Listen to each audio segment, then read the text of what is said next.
Hi, this is Savannah, And this is Brian from the Dorky Diva Show, and you're listening to Star Wars. the best place for below average Star Wars. In a world where people need 80s and 90s movie reviews, two regular Geordies combine forces to bring you the Brother to Brother 80s and 90s movie review podcast. Check them out on Twitter, YouTube, and all decent podcast vendors.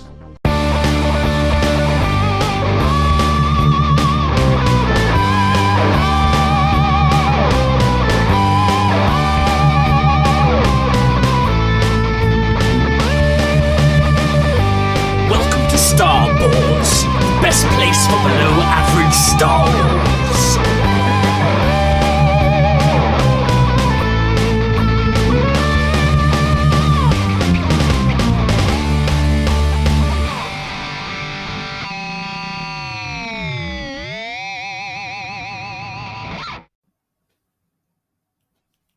Hello there, and welcome to the Star Wars Show, the best place for below average Star Wars. I am the Geordie Jedi Pete. And I am Canon Junkie XL, Ian K. Ian, it's your grand return to Star Wars. Welcome back. How are you doing? I'm good, mate. I'm very good. Yeah, it's been far too long. Like I said, sometimes our schedules just don't mesh. But no, it's good to be back. It's good to talk about Star Wars. And I've missed talking about Star Wars with you, mate. So it's always nice to be back. 100%. Same sentiments from me. Anybody wants to send us £3 million each, so we just don't have to do work and we can record podcasts all the time, do that. And then I guarantee you'll get me and Ian every week. But sadly, the real world of going to work does get in the way of our schedules quite a bit. But it's great to have you back, mate. And it's a special episode today. February 7th, 2022 is Star Wars Podcast Day.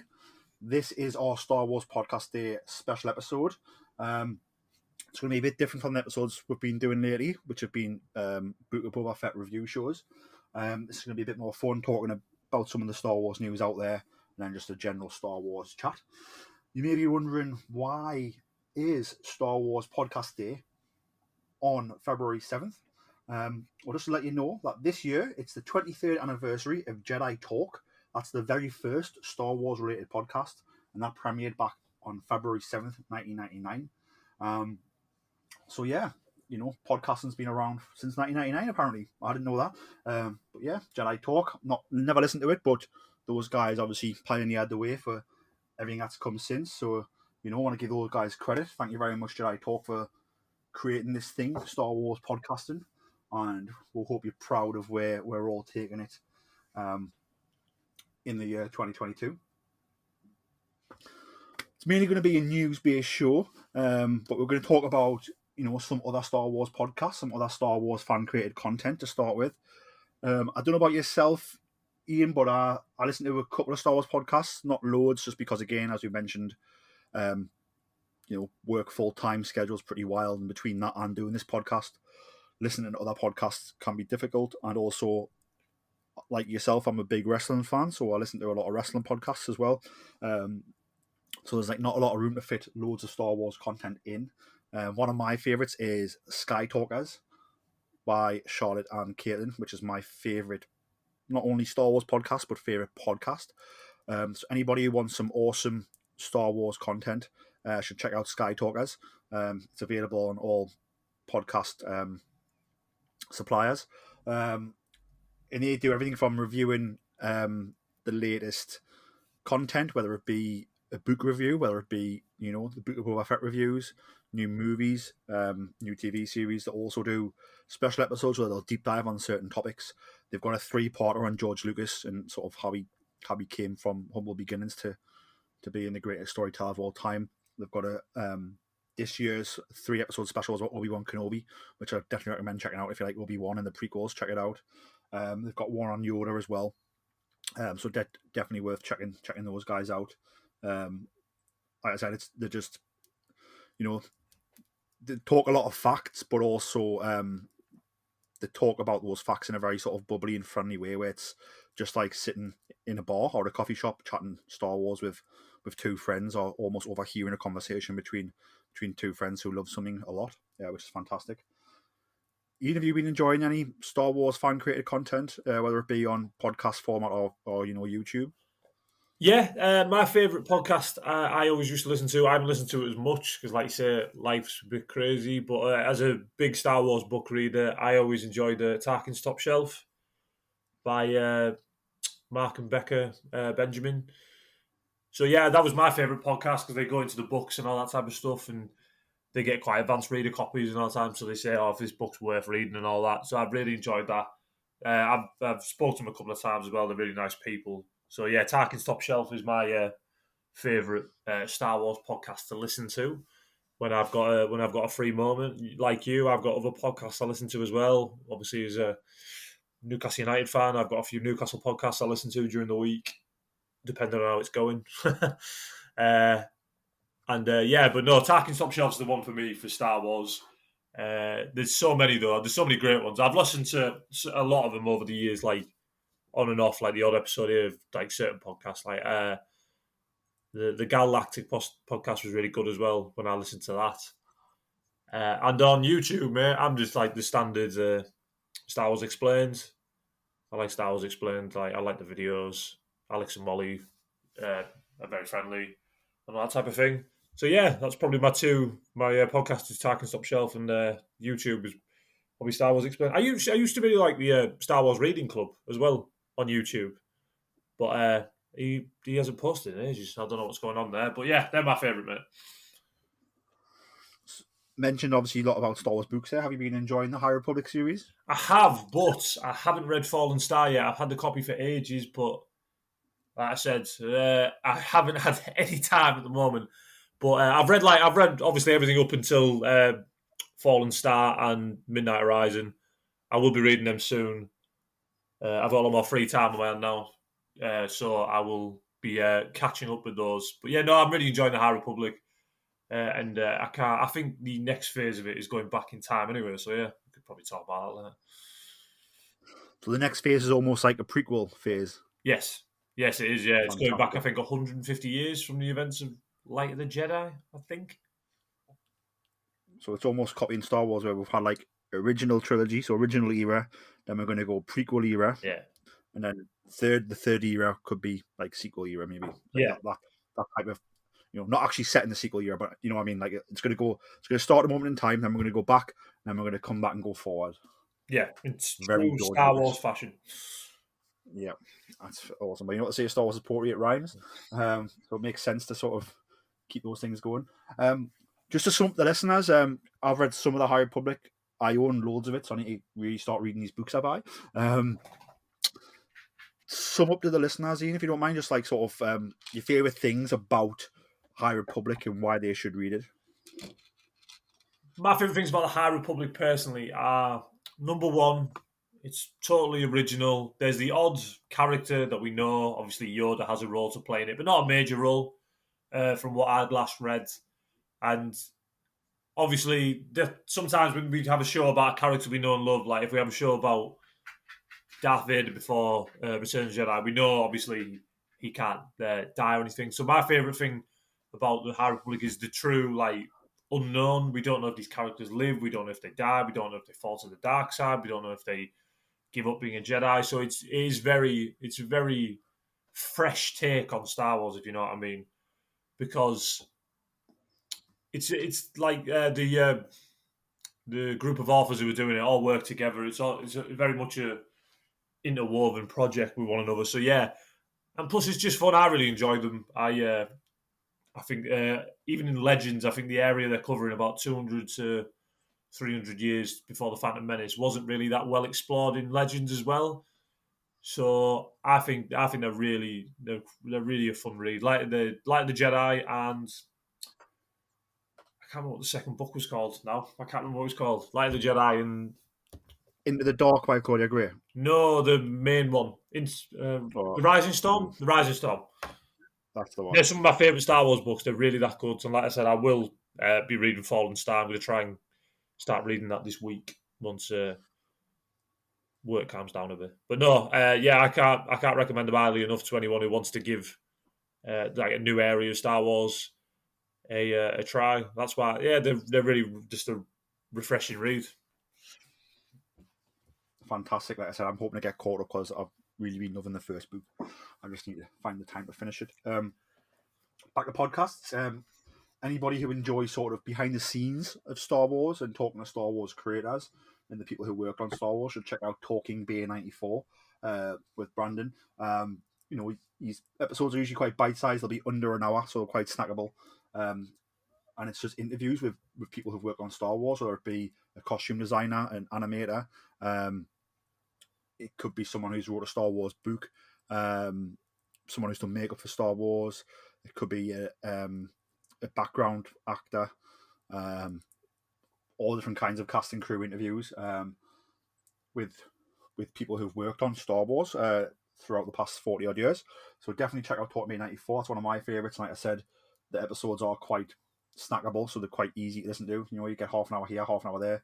You can listen to them on public transport on the way to work if you don't drive, or if you're commuting to work and you're driving and it's a half an hour drive, you can probably get an episode in. So definitely check out Talk Me 94. Want to give a big shout out to Savannah and Brian of the Dorky Diva Show. Obviously, Dorky Diva Show has morphed a bit recently. They're talking about more pop culture as a whole than just Star Wars, even though that's why I love them. That's how I met them, was through Star Wars. At the minute, they're doing a lot of sort of Lord of the Rings type content, which is pretty cool. So if you like Lord of the Rings, check that out. The Dorky Diva Show with Savannah and Brian. And that pretty much is all of my Star Wars podcasts. I've got a huge amount of Sisters with Sabers. Obviously, Maria came on the show and did a great episode with us here. I need to catch up on those, but definitely check those out. If you want the sort of a really, really fun, fast-paced, sort of weekly topical Star Wars show, really, really good stuff there. And the Forcecast, obviously, you listen to the Forcecast quite a bit with Ryan and Daniel. Episodes seem to be coming out a bit more sparingly these days, but whenever I knew one of those gets put in the feed, I'm always there to check it out for the latest Star Wars news from Forcecast. Probably, good thing for me that they have died off a little bit and they're making a bit less content because, like I say, I'm struggling to keep up. But yeah, so that's where we're at with that. I think with YouTube, I don't really watch much YouTube anymore. I think when I do watch a Star Wars video on YouTube, it is Star Wars Explained. And I think you've hit the nail on the head with what those guys are doing and why it's so good. Fancy talking some news, Ian? Yeah, I'm good, mate. Yeah, it'd be nice to see what's going on. I've seen the odd bit, but I'm sure you've got some stuff I haven't seen. So yeah, let's dive into it. Spot on. So, obviously, Cassian Andor, was a huge shoot across, the world. A lot of it was filmed in the UK in different locations, and it was here for quite a while. Seems like quite a big production, especially when at the minute during the pandemic era, films are shooting even more pages a day so that the production's shorter. Is what the trend seems to be in Hollywood. But here we saw this Andor shoot was on locations for quite a long time. So who knows how big the season's going to actually be. We're probably getting it this year, Andor Season 1, which is the Rogue One prequel series for the character Cassian Andor, played by Diego Luna. And the news we've got is that, Stellan Skarsgård, who is going to cast in Andor Season 1, was talking about his filming schedule for the rest of the year. And he let drop in there that he's going to be filming in autumn 2022, Andor Season 2, which, to me says they obviously love this. They're very happy. Lucas and Disney are very happy with Andor Season 1.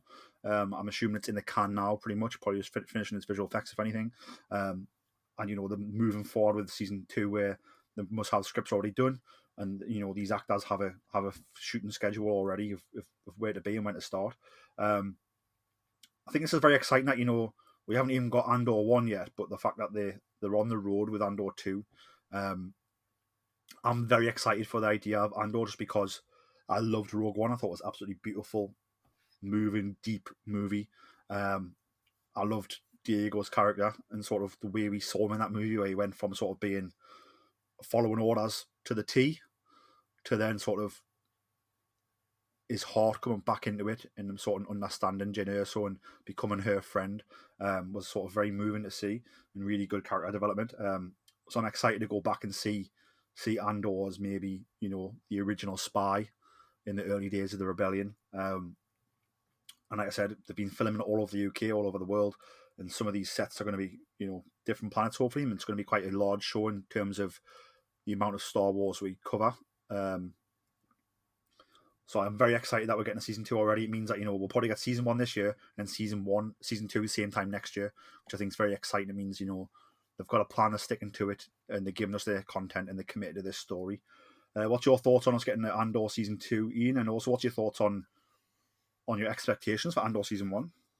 Yeah, when I saw the news that they've obviously planning to film season 2 at the end of in the fall of this year, I thought, wow, they're like you said, they must be really happy with what they've got, and think it'll be a hit. Obviously, already green light season 2 without anyone seeing season 1 yet. I mean, we haven't even seen hardly it. We've seen like the odd sizzle reel and the concept art for it. So yeah, I thought it was a good move if they're happy with it. I'm sure we will. I do like a good spy thriller, and I think seeing spies in the early days of the rebellion, building the rebellion, making deals, obviously seeing what Andor did in Rogue One when he killed his mate at the beginning, his informant, and all that, seeing a bit more of a gritty side of the rebellion was quite eye-opening in Rogue One. Obviously, we've just seen them as the good guys who always do the right thing, and we obviously found out that's not the case. They do certain things which you kind of have to do when you're fighting an enemy with so many more resources than you have. So yeah, I'm really looking forward to it. I know we've got I know Stellan Skarsgård is in it. I don't know who he's playing, but obviously I think it's pretty much confirmed that Forrest Whitaker's back to play Saw Gerrera. I think that's really good because obviously it gives you the extreme version of the rebellion because he will do whatever it takes. It's good to see Genevieve O'Reilly come back with Mon Mothma. I thought she was really good in the episodes of Rebels she had when the odd episode of Rebels she was in, and she's a very important character in Star Wars, and it's good to see. Obviously, from those deleted scenes in Revenge of the Sith now to obviously being in Rogue One, and she did the voice in Rebels and all that type of thing. So that's really cool. I have to believe we'll probably see some other faces that we know. If it's about Rebel spies, it probably makes sense that Ahsoka might be in it because obviously she is the original Fulcrum agent, that type of thing. And really excited. I can't wait to see what it's bringing. It's one of the shows I'm more intrigued about because obviously we know Andor, we've seen him in Rogue One, we know how his story ends, but it's very intriguing to see where the story goes. Kenobi, I think we've got a great view of where that story is going to go. So yeah, and Ahsoka and all that's tied into the Mandoverse and all that type of thing. So yeah, no, I think it's one of my more anticipated shows just for the bit of the unknown, that and the acolytes. Yeah, I think one of the things I'm excited more about Andor is that obviously, when it was Disney Plus premiere day all those years ago, and then, Kathleen Kennedy was talking about Andor and talking about Diego Luna coming back. She also mentioned that K2SO will be back. But obviously, he's since confirmed that he hasn't shot anything for this series. So I'm thinking, maybe we don't see the reprogramming of K2SO until season 2, maybe, of Andor. Because I think it will come into the story, but it's going to be exciting to see when that droid turns up, how Andor sort of defeats him, if he does defeat him as an Imperial droid, and then, like I said, rebuilds him as a rebel agent and as his friend.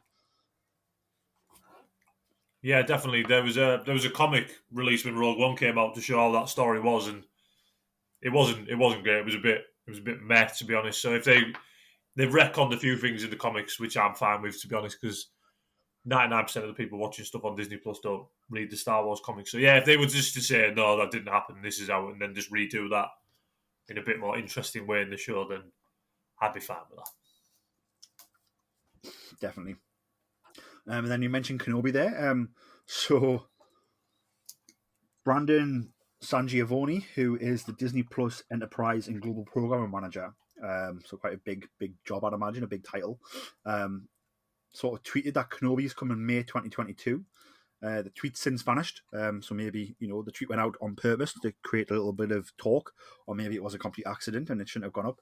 But yeah, looks like we're getting Kenobi in May. I believe that May the 4th is a Wednesday. I'm just going to double check that now. It is May. So May the 4th is a Wednesday, which is, the day Disney Plus like to put new content out, whether it's Loki, whether it's Pam and Tommy, whether it is the Book of Boba Fett. This Wednesday seems to be the new day they're using at the minute. So you know, Kenobi looks like it's coming May 2022, and what better way than to sort of debut Kenobi on May the 4th? I think that's a lot of very easy publicity, a lot of free publicity, a lot of free buzz, and getting people really excited about that. You know, if you time a merch drop, you know, a new Kenobi figure from the show drops the same day on Hasbro Pulse and in stores, you can really create a really cool frenzy around Kenobi and around the return of Ewan McGregor and around the return of Hayden Christensen. I think you can get everyone's taste buds throbbing for this show. I think it lines up perfectly for a May the 4th release. Were you expecting to get the show around May, do you think, before you heard about this tweet? Yeah, because obviously I think we're still due, we're obviously due Andor this year, and I think we're due Mando Season 3 this year. I think Mando Season 3 will take up the December release. Obviously the Book of Boba Fett did that this year. I think that'll be Mando. I think we'll get Andor towards the end, like September, October time. So yeah, it only makes sense for Kenobi to come out in May. It almost made I'd almost question them a bit if it didn't come out May 4th, because come on, that is like you said, that is just a slam dunk home run on like marketing. Oh, by the way, we have a show about Obi-Wan Kenobi coming back with Ewan McGregor, and Darth Vader will be in it. It comes out on Star Wars Day on Disney Plus. That just sells itself. There is I think there's a Marvel comic. They're doing an Obi-Wan Kenobi comic. I think the first one of that comes out on May 4th, if I'm led to believe. A new series. It's a little 5-series mini issue about him as a Padawan on Coruscant, which would be pretty cool. So yeah, it's got to come out on May 4th, surely. You don't think... I just don't see why they would not bring it out. If it's ready, it's ready. I'm sure it's ready by now, because they stopped filming a while back, and it's not... I don't know how many episodes it ever got confirmed to be, but I think it's only 4, so... Yeah, surely it must come out on May the 4th, just because it needs to, really, doesn't it? Yeah, I mean, I think, you know, unless Disney changed their strategy and go back to Fridays, which, you know, they would have made the decision to go to Wednesdays on purpose. So, you know, if they keep that and keep the episodes on Wednesdays, then it makes sense to hit it for that Wednesday. So, yeah, the only way I can see it not being May the 4th is if Disney changed the strategy on when they release their shows. But at the minute, they're dialed in. I think since Loki was the first one, was Wednesdays. So, you know, Loki was Wednesday. Hawkeye was Wednesdays. Pam and Tommy's Wednesdays.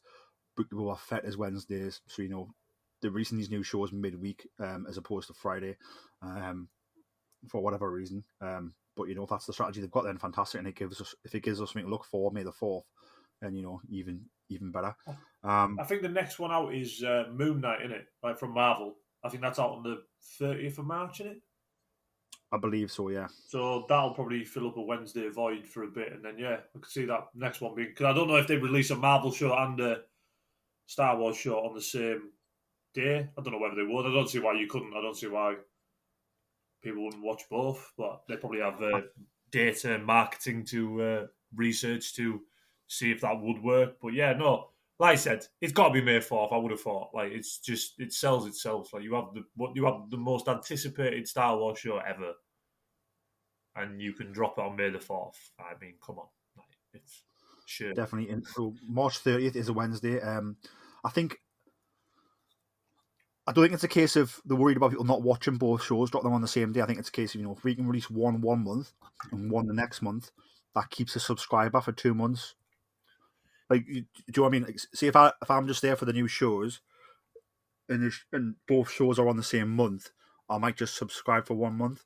But if you're like, no, guess what? Every quarter we're going to give you a new show. It just keeps you subscribed. Yeah, we spoke about that a while back, and when Disney Plus first launched, obviously we covered that. It was a bit like, all right, well, there's nothing really new on there. Like I said, I enjoy it anyway, because I'll just watch Clone Wars all day and that type of thing. But yeah, for new people, new subscribers, I see what you mean. You constantly have to dangle a carrot to say, oh, look, now this is over, but this is coming out. Now this is over, this is coming out. Yeah, I know what you mean. I get what you mean, but yeah, so it's almost like, you know, before Christmas we had Hawkeye, now we've got Book of Boba Fett, then we'll have Moon Knight, then we'll have Kenobi. You know, we've got Andor down the line. We've got Mandalorian Season 3 down the line. There's more Marvel shows down the line. There's about 40 Marvel shows. That's what I mean. So, like, if you keep releasing them sort of side by side, one after the other, all your new content, your Star Wars and your Marvel back to back like that, then you're going to have subscribers for life. Yeah. A very, very awesome business model. One that's designed to keep us subscribed forever. But if they keep making good content, I don't mind. I've enjoyed everything so far. Definitely. So obviously we've talked about Kenobi coming in May 2022, hopefully May the 4th. We think Cassian Andor come between the summer and autumn, and then we're probably going to get Mandalorian season 3 in December, January at the end of the year. When do you think Bad Batch season 2 will come out? Because obviously that is confirmed and finished, I believe. I saw something that it was scheduled. The Star Wars Insider magazine, which is pretty official, said spring 2022. So I wonder if we'll get that rather soon, because the animated shows are in the works for quite a long time, aren't they? So when they finished season 1, they didn't need to start work on season 2. Season 2 would have already been done. So yeah, I remember seeing in the Star Wars Insider mag, it did say spring 2022. Whether that was a misprint or anything like that. But I've seen that they don't give as much attention to the animated shows that come out, because that's just how it is. Because obviously live action attracts a bit wider audience, because sometimes people don't take animation as seriously as sometimes I think it warrants. That's just how it is, though. So yeah, I can see that being released maybe in spring soon. Yeah, I think we'll get it before Kenobi, which I think is a nice little, sort of nice, lovely appetizer to demolish, to scran, enjoy, devour. Hopefully, we'll get that before Kenobi. We can devour Bad Batch season 2, and it sets us up nicely to go straight into Kenobi, which the shows are set in a sort of similar timeline-ish. That lovely period between Revenge of the Sith and A New Hope. So we might even get people to watch Kenobi then go, oh, guess what, this Bad Batch came out last month, which is a similar time period. So you might be able to use it to sort of get people into animation, which would be really cool. I agree with you. For me, animation is just a storytelling tool. If the story's good, it doesn't matter how you tell it, whether it's in a novel, whether it's in an animated show, whether it's a live action movie, whether it's a play. If it's a good story, well crafted, then it'll transcend its media. I think I'm sure the general movie going audience are a bit like, oh, it's just a cartoon, that sort of phrase. I know my wife's a bit, oh, what's this? And a cartoon animation, I don't really want to watch it. It's just, but it's like, getting those people who aren't bought into storytelling as much as we are into it is difficult, and they will just sort of just stick to the live action stuff. But like I said, if they release Bad Batch sort of before or around Kenobi, and it ties into the same time period, they could run an advert on Disney Plus sort of showing how the quite similar time periods, and then you might get people crossing over, which will be fantastic. And if we can get more people watching Star Wars animation and they go from that to watching Clone Wars, then those people are in for a treat once they start watching that. You mentioned sort of a Kenobi comic coming out, so that's going to be set when Obi-Wan's a Padawan, yeah? Yeah, let me 2 seconds. I'll just get I'll get the thing up. And it's a 5-issue run, sort of a one-off volume. Yeah, it's like a mini-series. Fantastic. I really enjoyed the Obi-Wan Kenobi and Anakin mini-series that came out, which is set in between Phantom Menace and Attack of the Clones.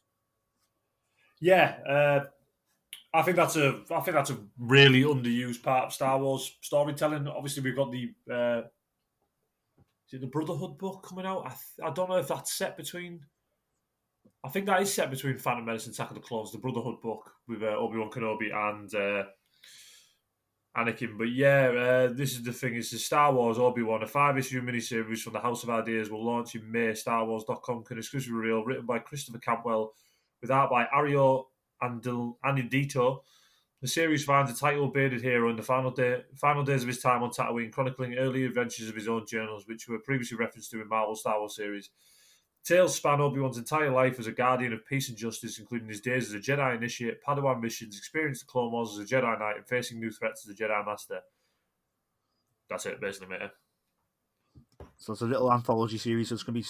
I like how it ties into the TV show, because it's going to show you on Tatooine writing these journals, and then it's going to dive into the journal entries. So it's a bit like, that'll be really cool. So people who watch the show can maybe pick up the comic and be like, oh, I know where he is here. This is him in his hut. Where I've seen him in the I've seen him in the TV show in his house, and all this is him writing his journals and showing his early adventures. I'll check this out.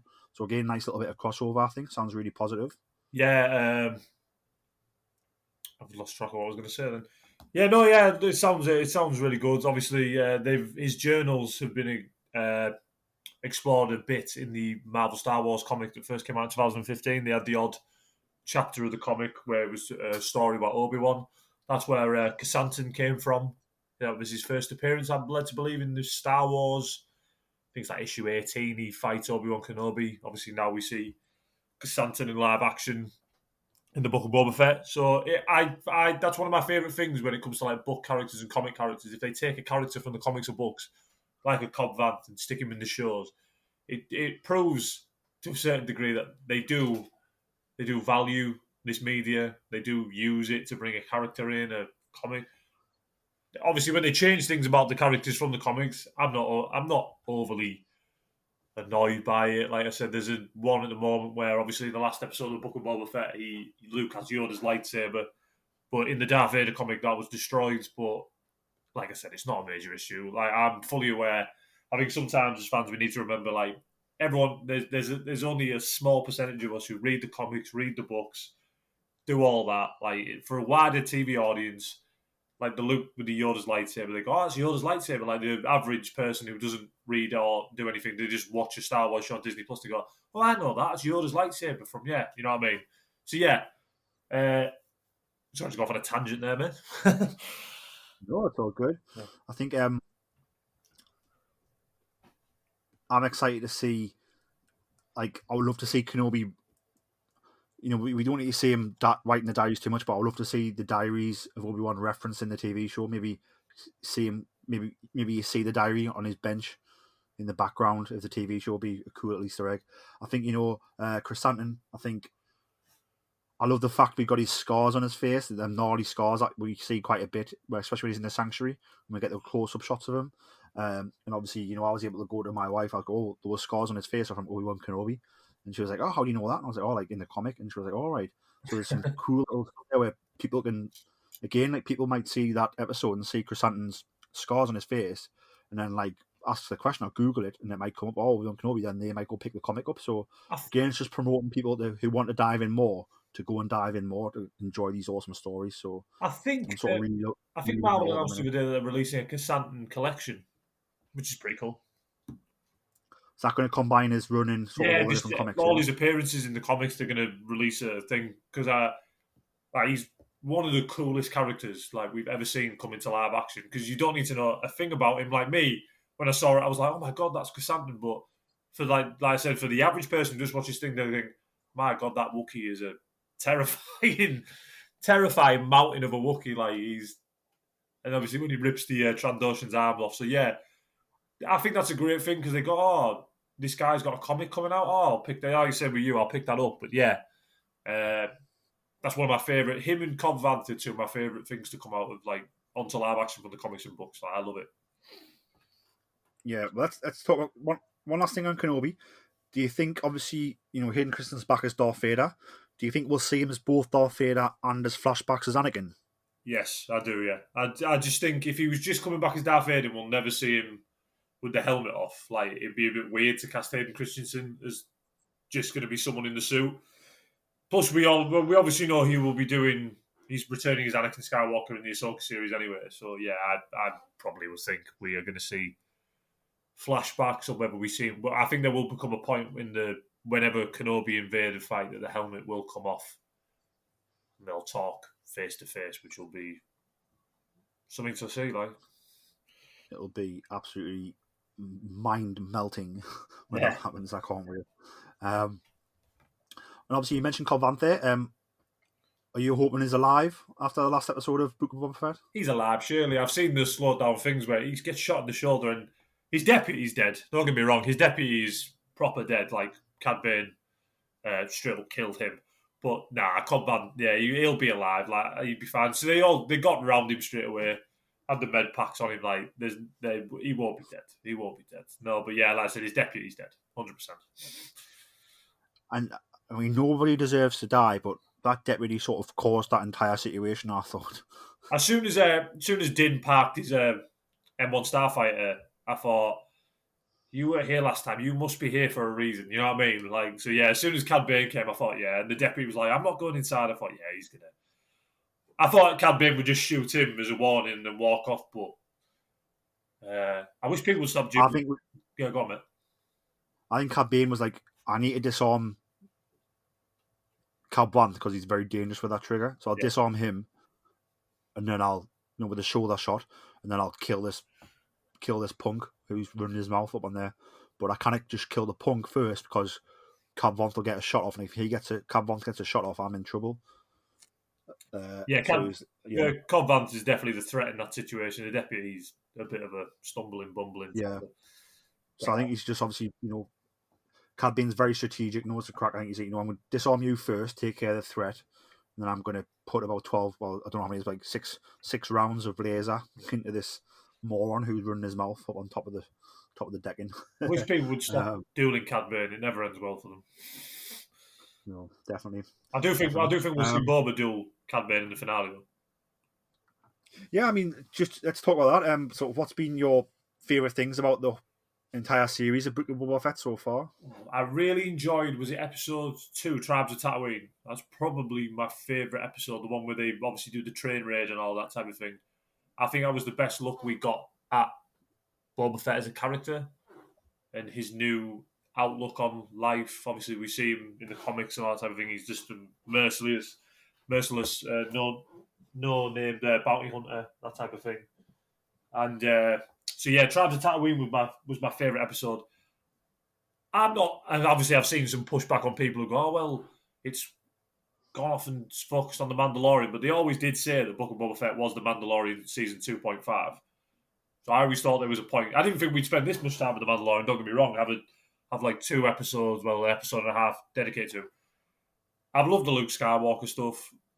Like I think the technology just from Mando season 2 has come on exponentially since Mando season 2. Like, I was blown away with how good he looked.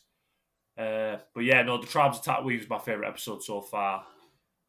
Seeing Cad Bane was unbelievable. As soon as you saw him on the horizon, I instantly knew it was Cad Bane just from the silhouette.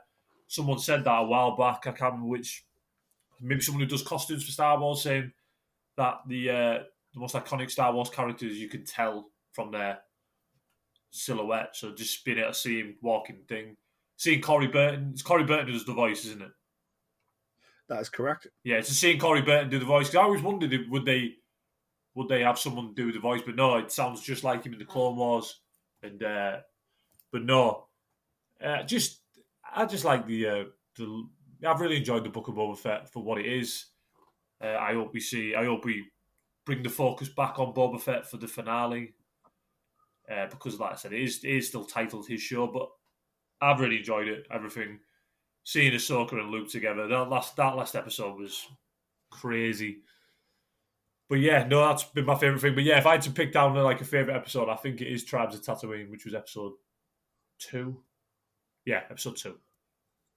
And what are you hoping for from the finale?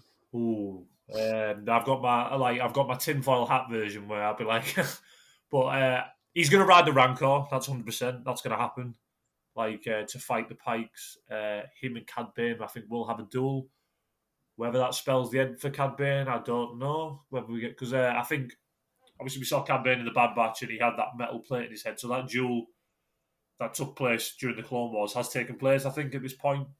Because I don't see Dave Filoni retconning the Bad Batch, especially when it only came out this year, or last year, sorry. I think that, and then like tinfoil hat thing, I would lead to believe there must be like a post-season, post-credit teaser for something. There must be, because they did it with Mando season 2, so I could see them doing something with that. Whether it's a Mando season 3 teaser where we see something, maybe obviously they haven't started shooting Ahsoka yet, but maybe we get a teaser with Thrawn, just they've dressed up Thrawn somewhere and that type of thing. But and then I'd love, like with the de-aging type of stuff, I'd love to see like Han Solo and all that type of thing.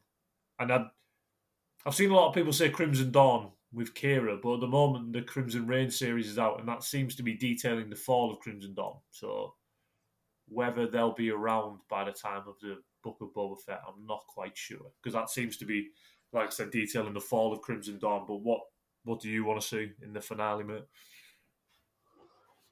I want to see the Rancor ride. I think that's going to be fantastic. I want to see Boba versus Cad Bane in a rematch. I want to see. I want to see Grogu in his decision. What's he going to choose? Is he going to choose the lightsaber? Is he going to choose the chainmail? Or is there some way of doing a third option where he chooses both? I'm excited. I'm excited to see that. I'm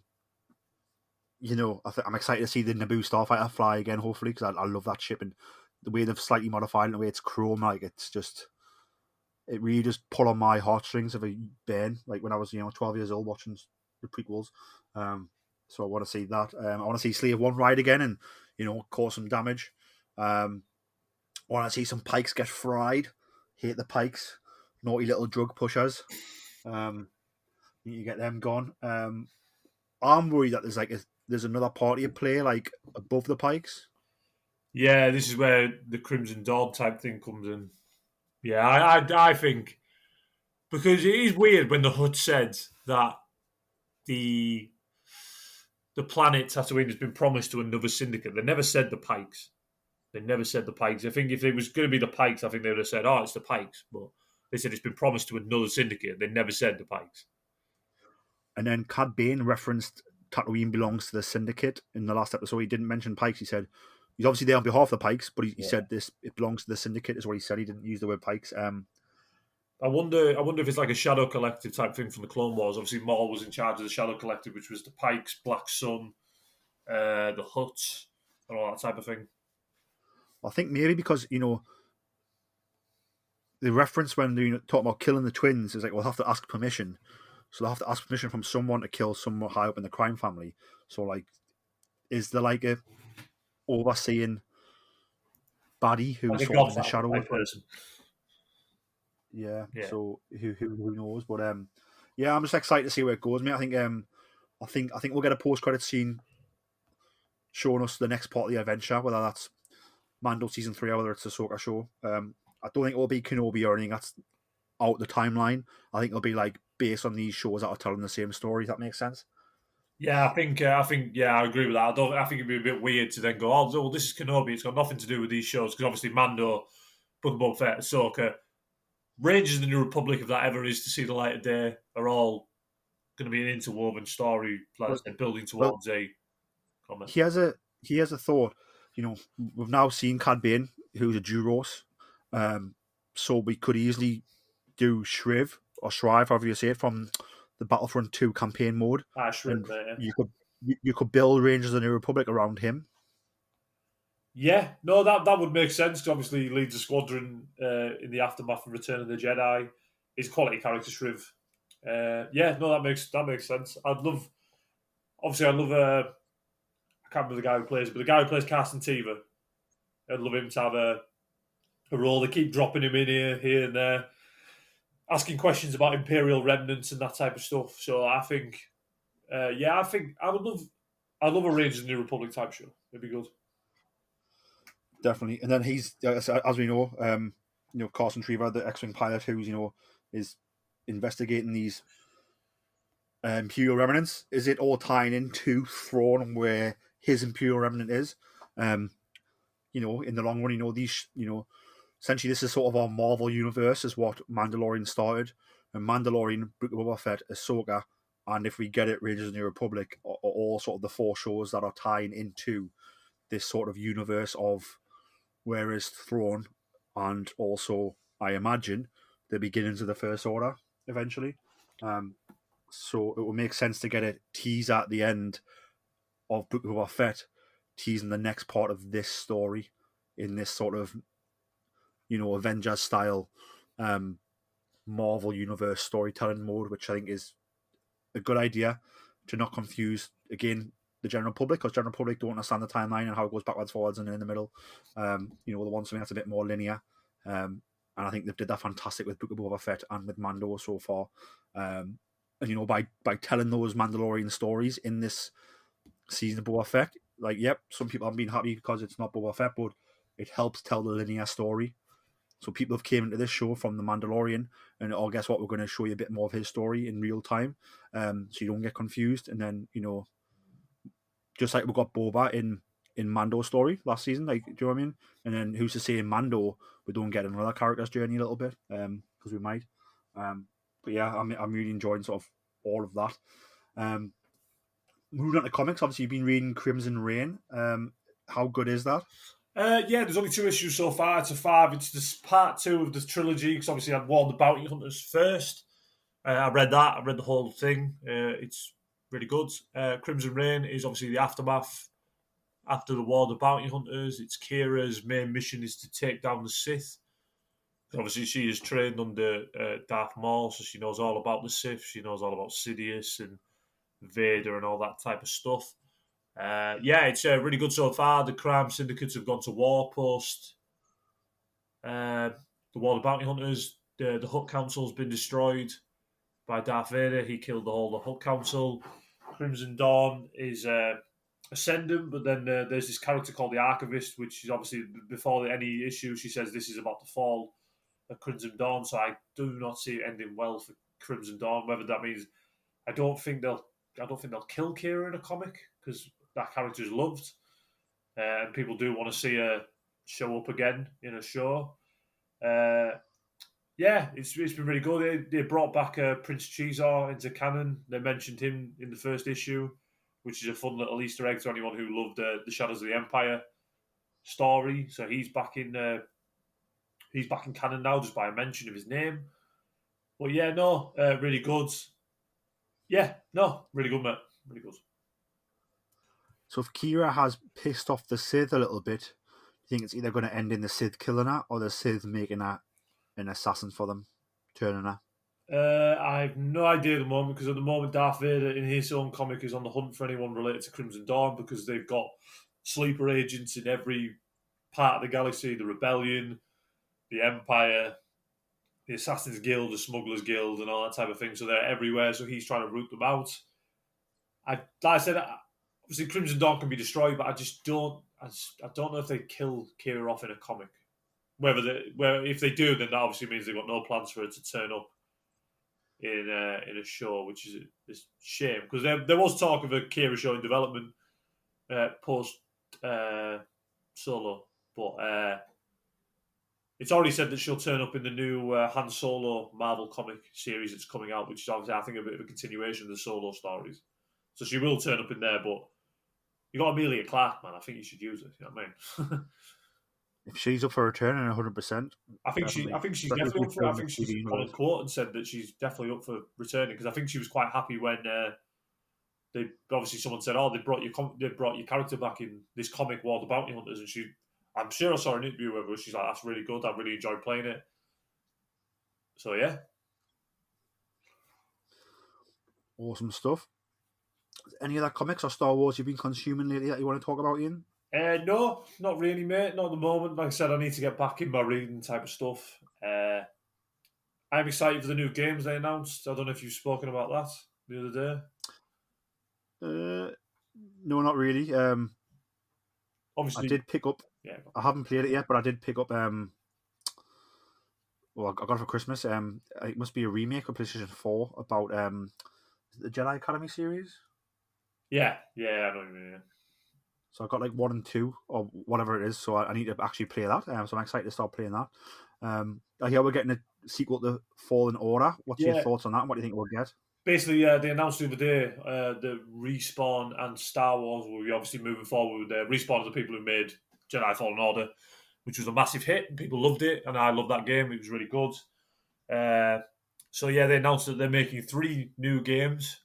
EA Respawn, I think it is, because obviously I think their exclusivity is due to run out soon, because obviously we've got the Ubisoft open world game coming out. We've got the game from we've got Star Wars Eclipse from Quantic Dream. We've got another game, I think, that's in development somewhere. But yeah, basically, Respawn announced that there will be a follow-up to the Star Wars Jedi series. They didn't call it a Fallen Order sequel.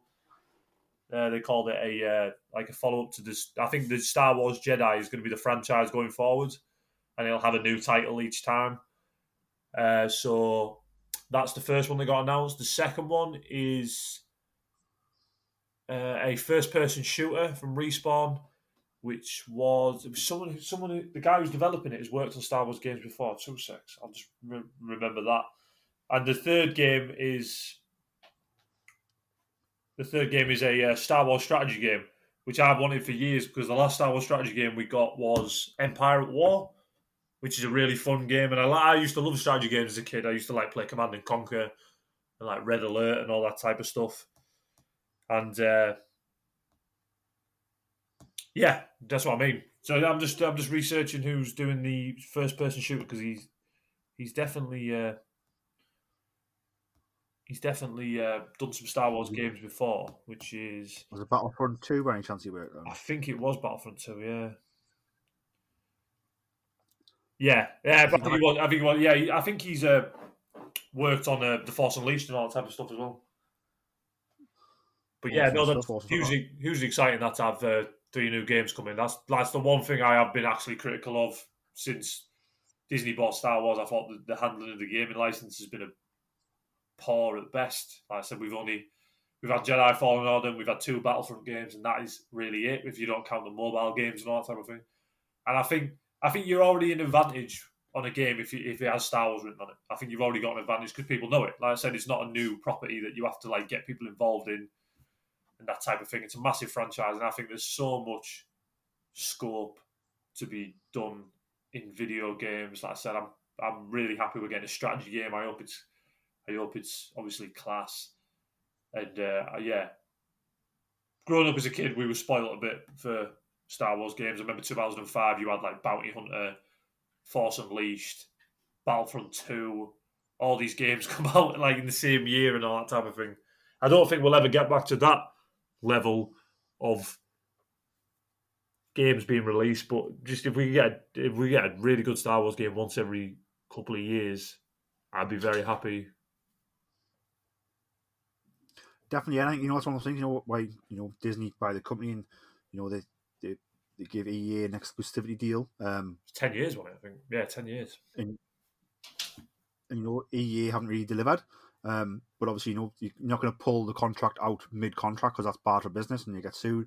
So, I think the people involved have said, your exclusivity is coming up. We aren't happy with what you've given, so we're going to not do that anymore. So we're going to, we're going to make progress here. We're going to open up to other people, which I think is a good thing. So I think, obviously we don't know what EA pitched to get it originally, but they probably pitched a lot to get the exclusivity deal, and then they've not delivered on that. So Lucasfilms went, you know what it is? Next time this comes around, we're not going to be negotiating that. That's not going to be on the table because you haven't delivered for us this time. So the sort of the right thing to do, really.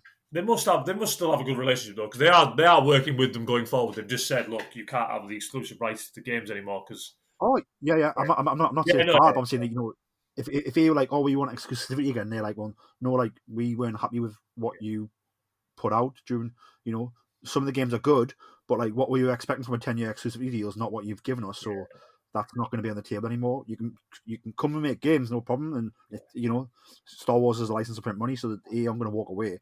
But yeah, like they didn't make the most of that opportunity that they had, and then because of that, they're now in a situation where they aren't going to be making all the money off it, which is good, and also we get a chance of more different, more diverse gaming type of games. Whether it's a strategy-based game, or we'll get an RPG in the future, like all that type of stuff, which is really cool. I'm begging someone to come and pick back up on Star Wars 1313 as well, because did you see the gameplay video that came out a while back?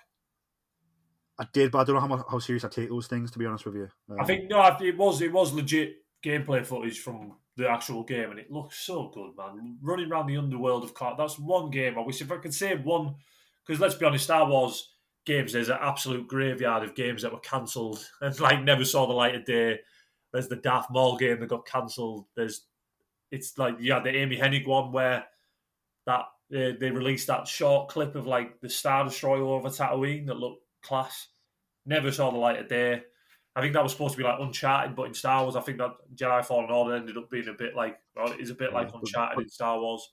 So I think that's why EA lost exclusivity, because that title was like going to be big and a lot of money got spent on it, and then EA sort of shelved it by sort of because EA's been buying all these sister companies and don't know what to do with them. So I think that's one of the big reasons why why they lost exclusivity. I think is that you aren't delivering it and you try to deliver on some stuff and you're pulling it away. And it's embarrassing for them yeah. because they obviously release videos of it and all that type of thing. It's like everyone gets excited. It's like, oh no, it's cancelled. It's like, oh right, okay, another one, Well, another mate, game. It's not even a case of videos. So like out at Celebration London, there was a panel with that Amy Henning like in there with the studio, and they showed us that clip and showed us art and showed us like talking about the game. Like, do you know what I mean? So like because you've announced it and then you've shown people stuff at conventions, and then EA have obviously just bought too many companies by the sounds of it lately and shelved it on the back burner. So it's a bit like, which well the right to do, but also means you're probably going to lose your exclusivity if you're going to keep doing that, which has happened, which is good. You've been buying any Star Wars merchandise lately? Anything new? Any new figures, helmets, lightsabers, anything like that? Nothing at the moment, mate. As you know, I get married in October, so right now every spare bit of my money goes towards the wedding, mate. There's no. I still buy the odd book and all that type of thing, but when it comes to merchandise at the moment, no, nothing at the moment, mate. Just obviously the books and maybe the odd comic and that type at the moment. Because, like I said, you obviously just get married yourself. You know how expensive it is. Very, very expensive, 100%, mate. I can't wait. I can't wait to marry her if she listens to this because I love her. But I also can't wait to obviously get past that and then have a bit of money back again. No, definitely, mate. And then what you find once you're married and you're back from your honeymoon and stuff like that, like you can really sort of get that first paycheck after that's like feels really good because you're not. I know money's just for normal things now, not for the extravagance that is a wedding. Because I need to buy a PS5. I know that for a fact because obviously the Knights of the Old Republic remake is going to be a PS5 timed exclusive, so I will need to get myself a PS5. So I've already said if I get my bonus at work, 300 and a little bit of pound of that is going towards a PS5, and the rest can go on stuff for the house and type of stuff. Are you going to get a digital one or a disc drive one? I'll just get a digital one, mate, because like I said, I'm literally just going to buy it just for the PlayStation exclusives. You know what I mean? I'm like any other game that I can get on both, I will buy on my Xbox because I prefer Xbox anyway. But like just the exclusives, like the Spider-Man games, the God of Wars, and that type of thing. I'll probably get a digital one because I think it like £100 difference. I think so, something like that. Yeah, it's a big difference. Like, so I'll just get a digital one. To be honest, mate, I would have thought unless it comes to the point where I buy one and I would prefer a disc drive. Don't get me wrong. And if the prices have met in the middle a bit, by then I might see what it's like. But yeah, at the moment it'll be a digital one I'm going to buy for the Knights of the Old Republic remake. When's that game due out? No idea yet, mate. They didn't give a date for it. I don't think it'll be out this year. I don't think it might be out next year, like next year. It depends on how far along. Because I'm guessing they have to, with it being a remake, they have to rebuild the game from the ground up. Because I've already seen something that the combat will not be the same. It's going to be more of a Jedi Fallen Order style combat, like not the turn-based combat that was in the original Knights of the Old Republic game. So I'm guessing, plus people will have high expectations for that, so they'll want to make sure they do it right. Because it is one of the best Star Wars stories ever told, Knights of the Old Republic, the actual game. So hopefully, I'd rather, like I said, this is the problem with, this is not just a Star Wars thing, this is the problem I have with games in general. They try and rush them out, they come out, they're a mess. I had the same thing with Cyberpunk 2077, got it day one, it was an absolute mess, and got a refund for it, because I'm a lot more selective now about games I buy. Plus, with Game Pass being a thing and that, you don't have to buy as many games as you used to. So yeah, I'm a lot more selective now. But any game with Star Wars written on it, they'll probably get the benefit of the doubt with me, and I will buy it the first day it comes out. Yeah, definitely. Any closing topics before we wrap it up on this Star Wars Podcast Day special? I've just seen. I was just looking through Instagram now, just at some Star Wars news, and Tamura Morrison has said that in Book of Boba Fett season 2, whether that will be a thing, I don't know. He would like to hunt Mace Windu, which is pretty sick. Indeed. That's pretty sick. I was waiting for when they had the flashback of the Order 66 thing in the last episode of Book of Boba Fett. I was waiting to see who rescued him. I was hoping it'd be Mace Windu because I do like the idea of him coming back. But and I know Samuel Jackson's keen. He's always trying to get back. Anytime he gets, he's like, "No, I'll come back. Yeah, no problem." Which is cool to see. It's nice to see that he wants to come back. I do think Mace Windu gets a bad rap sometimes, and I think there is a story to be told there, potentially between Boba Fett and Mace Windu. Whether this new outlook Boba has changes how he would go about a confrontation with Mace Windu, I don't know. But yeah, I'm in the camp now where I just want to enjoy Star Wars. I'm not into getting into discussions with people about how, you know what I mean. So yeah, I think that'd be pretty cool. But yeah, no, other than that, mate, that's I've got nothing else to add, mate, to be honest. And where can the people find you on Instagram? Instagram, mate, I'm at what's my new? I've just got a new handle, mate. I've just forgot what it is. At the Mandalorian Iain, which obviously is my last name. So yeah, Mandalorian, but with Iain at the end. So Iain spelled Iain for those who are going to check it out. That is me, mate. Yeah, come and find me. I'm just. I was on Twitter. I'm no longer on Twitter. That's obviously a story for another day. Yeah, we don't need to go into that. Yeah, we won't go into that. The Mandalorian. Yeah, that's me on Instagram, mate. Spot on. You can find the podcast on Instagram, Facebook, and TikTok at Star Wars Podcast. You can find the podcast on Twitter at BorsStar. You can find me on Instagram and Twitter at Joy Jedi Pete. If you're listening on Apple Podcasts, please leave us a 5-star review. If you're listening to us on Spotify, you can now review podcasts on Spotify. That's new. So if you are listening on Spotify again, please think about leaving us a 5-star review. Just helps us climb up the rankings a little bit, helps new people find us, helps us attract new guests. And again, if you listen on anywhere else, if they've got a rating system, please just, if you've got some time, leave a 5-star review or whatever the top rated review is. Leave a nice comment if you've got time to, it just makes us smile, spread a bit of happiness around the world, Let's be nice to each other. That's essentially what Star Wars is. Let's love each other and be nice. That would be fantastic. But no, thank you very much, Iain, for returning on this glorious Star Wars podcast day. Thank you very much for coming back on. No problem, mate. Anytime.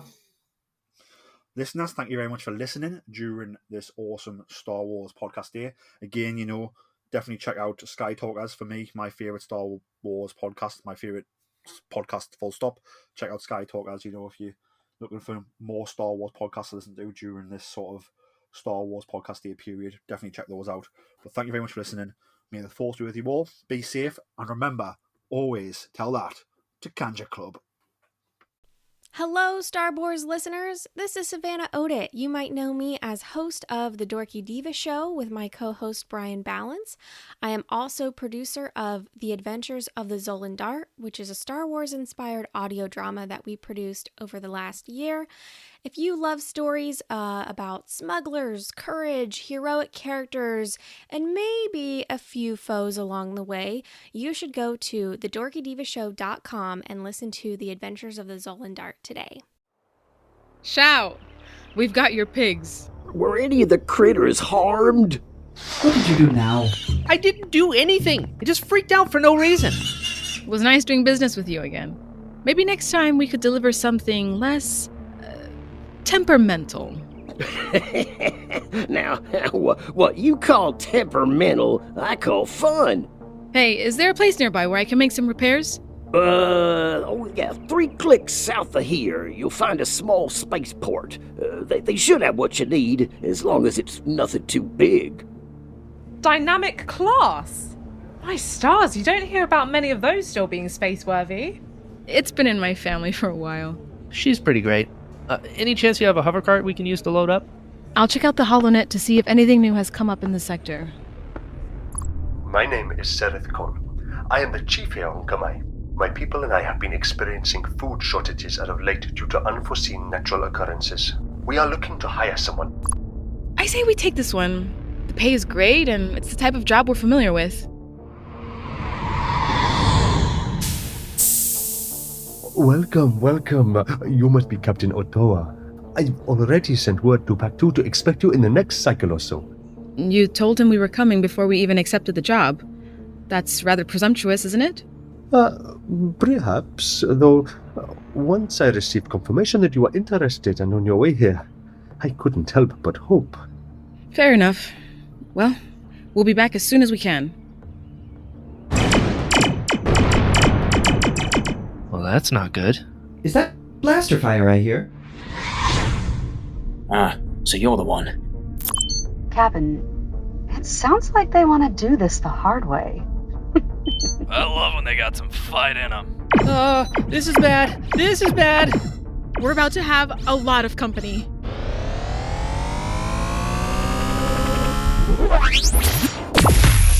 I'll see you soon.